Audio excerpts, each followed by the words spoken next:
Hello, everyone, and thanks for joining us. I'm Mike Johnson. And I'm Alexandra Renslow. The Northwest Metro's future light rail line could bring changes to a busy railroad crossing. Officials in Robbinsdale are deciding whether to keep 39th and a Half Avenue open to drivers and pedestrians. As Sonia Goins reports, it's a decision that may not come easy.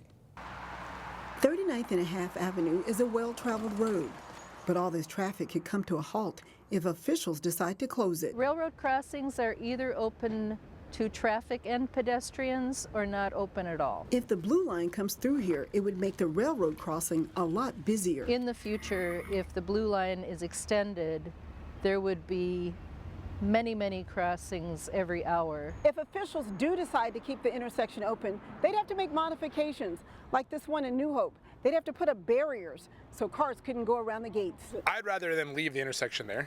Barnhart says closing the crossing would make it hard to get around town. I guess the only thing that would bother me about it is the fact that there's only one other direction to get to that side of town, one other intersection over the tracks, and so it might be more congested. I would prefer it to be closed. Poor Marini lives across the street from the intersection. It gets busy. It does. There's a lot of cars that goes by here. He's in favor of closing off the intersection to traffic and pedestrians because he says it would be easier on the folks who live nearby. I think it's easier because then you don't have to worry about,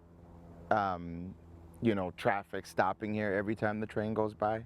The train can just flow and goes through. It would be some time before residents would see any major changes to the railroad crossing. It's not anything that would be happening right away. In Robbinsdale, Sonia Goins, 12 News.